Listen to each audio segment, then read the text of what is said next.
The pot maker. कहानी नागालैंड के एक छोटे से गांव में घटित होती है, जहां मिट्टी के बर्तन बनाना एक पारंपरिक कला है और सेंटिला नाम की एक लड़की रहती थी जिसको बचपन से ही मिट्टी के बर्तन बनाने में बहुत रुचि थी।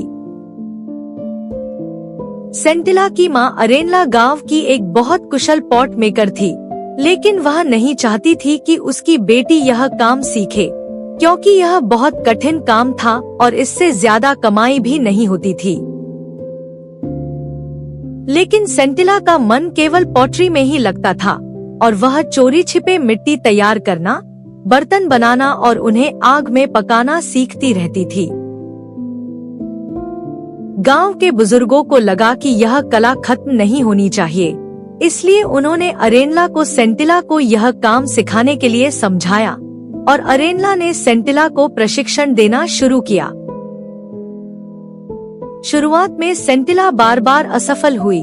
उसके बनाए हुए बर्तन टूट जाते थे या सही आकार नहीं लेते थे, लेकिन एक दिन ओनुला नाम की एक दयालु वृद्ध महिला ने सेंटिला की मदद की। धीरे धीरे सेंटिला की कला में सुधार आने लगा और उसने अपनी मां की विरासत को आगे बढ़ाया और गांव की परंपरा को जीवित रखा। कुछ समय बाद अरेनला न बीमार हो गई और सारा काम सेंटिला को अकेले करने के लिए छोड़ दिया। सेंटिला ने मेहनत और आत्मविश्वास के साथ सारे बर्तन खुद बना लिए। फिर एक दुखद घटना हुई, अरेनला की मृत्यु हो गई। गांव के लोग शोक मनाने आए। बाद में ओनुला ने कार्यशाला में जाकर देखा कि वहां 2 कतारों में सुंदर बर्तन रखे हुए थे। एक कतार अरेनला द्वारा बनाई गई थी और दूसरी सेंटिला द्वारा। दोनों में कोई अंतर पहचानना मुश्किल था। बाद में ओनुला ने कार्यशाला में जाकर देखा कि वहां 2 कतारों में सुंदर बर्तन रखे हुए थे।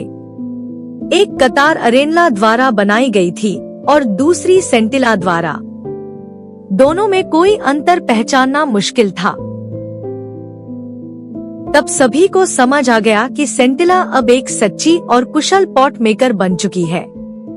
इस प्रकार गांव की पारंपरिक कला अगली पीढ़ी तक सफलतापूर्वक पहुंच गई।